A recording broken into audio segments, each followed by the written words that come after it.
Bonjour à tous et bienvenue dans l'interview. Bonjour Damien Thierry. Bonjour. Vous êtes député pour le mouvement réformateur et alors je ne sais pas comment je dois vous appeler. Est-ce que vous êtes bourgmestre de Linkebeek, bourgmestre non nommé, candidat bourgmestre, c'est quoi l'appellation qui prévaut aujourd'hui? À l'heure actuelle, je suis toujours bourgmestre faisant fonction suite à une décision du conseil communal du mois de mars. Alors je vous pose cette question parce qu'il y a eu un conseil communal hier.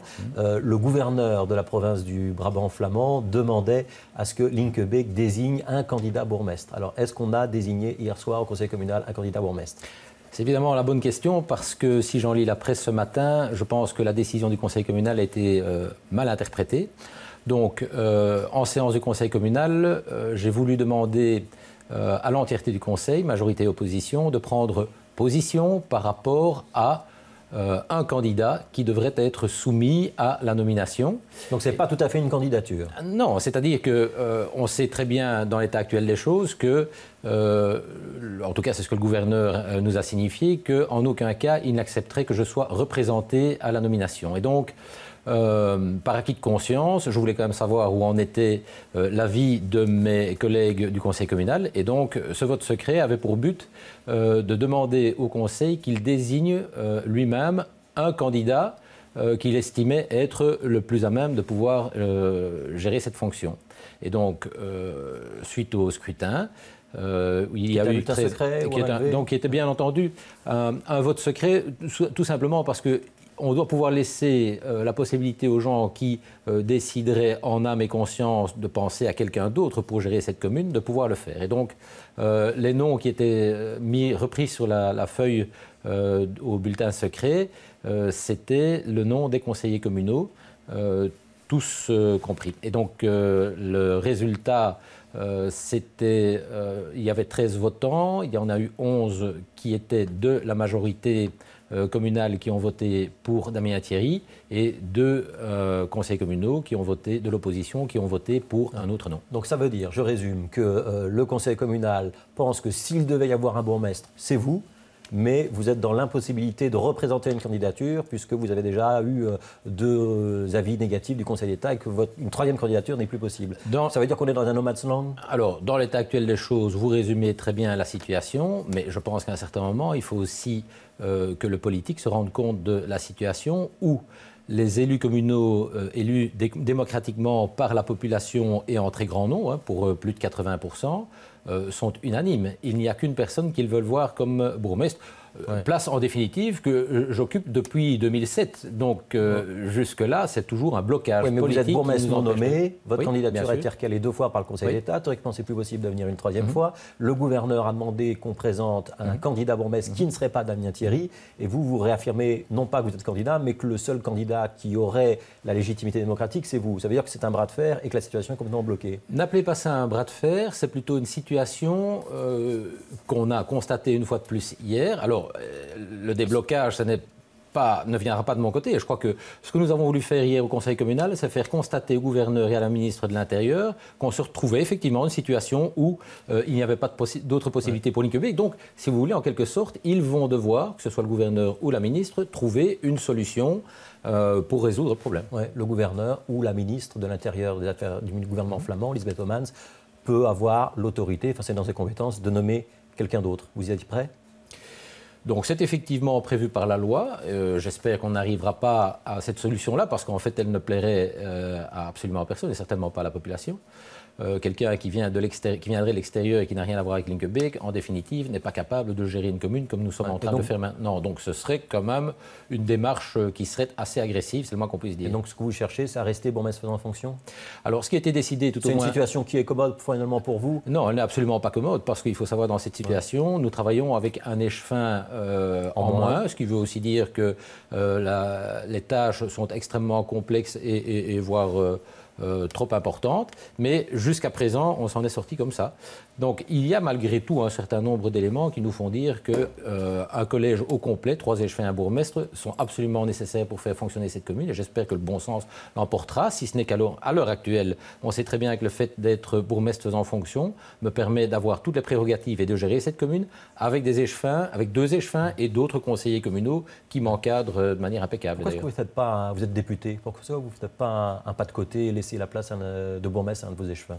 Ce n'est pas une question d'être député ou pas. Je pense que le conseil communal, donc, tous les membres de la majorité... Ça simplifierait le problème, ça permettrait de sortir de la crise et du blocage? Alors, il y a évidemment tout le côté symbolique, où je sais très bien que la Flandre ne veut pas me voir nommé, puisque depuis 2006, elle aurait eu l'occasion de le faire. Non, et on rappelle, c'est le problème de l'envoi des convocations électorales en langue française. Bien entendu, mais donc maintenant que l'avis du Conseil d'État, ou l'arrêt du Conseil d'État est sorti, il est évident que je ne vais plus pouvoir envoyer mes convocations électorales comme nous l'avons fait jusqu'à présent.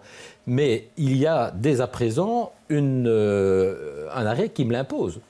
Donc, ça veut dire que j'ai fait d'une certaine manière, en partie, amende honorable, mais attention que ça n'a absolument rien à voir avec les circulaires Peters et autres. Ce que je dis simplement, c'est que nul ne peut se permettre d'aller à l'encontre d'un arrêt du Conseil d'État. Donc, c'est quelque chose que j'ai promis de respecter. Malgré ça, on ne veut toujours pas me nommer. Ce qui m'ennuie, c'est qu'en définitive, il faudra quand même se poser un jour la question de savoir si la sanction est à la hauteur du délit qui aurait été commis. Et donc les prochaines convocations, elles seront envoyées en néerlandais à Linkebeek? Alors vous savez très bien que le Conseil d'État a également remis un certain nombre d'avis complémentaire à l'arrêt qui m'apportait, et donc nous verrons dans le futur ce qu'il y a lieu de faire. Alors, question Twitter.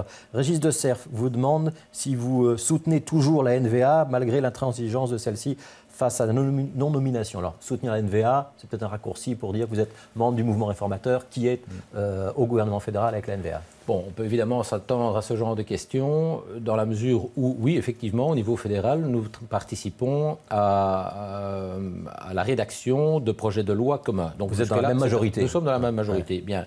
Maintenant, il est évident qu'on pourrait prétexter un niveau différent de pouvoir.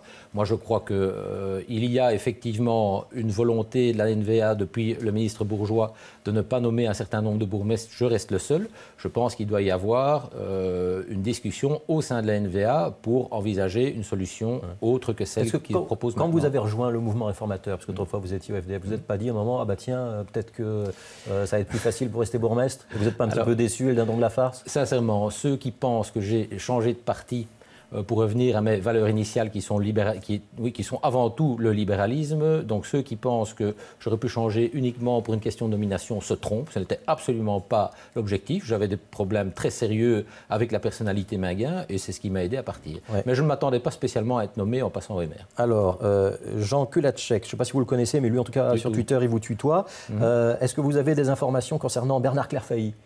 Alors ça, c'est une référence à un article de la Libre Belgique annonçant que Bernard Clairfailly pourrait peut-être arriver au mouvement réformateur et suivre un peu le chemin que vous avez suivi. Donc clairement, j'imagine que l'information qui est passée ou qui a filtré, c'était une manière peut-être d'essayer de faire le buzz, ça n'a pas fonctionné. Ouais, ça a été démenti vigoureusement par Bernard Clairfailly. Oui, je pense effectivement. Et donc, très honnêtement, je n'ai pas entendu autre chose comme message, donc je n'ai pas l'impression que ce soit demain qu'il rejoigne le MR. Vous ne discutez pas en secret avec lui d'un transfert? Non. Ça ne m'empêche pas d'avoir de bons contacts encore avec lui. Mais ça, au mois de février, dans des interviews, vous avez dit un rapprochement entre le mouvement réformateur et les FDF, ce serait toujours possible. La grosse difficulté, ça reste la personnalité d'Olivier Minguin.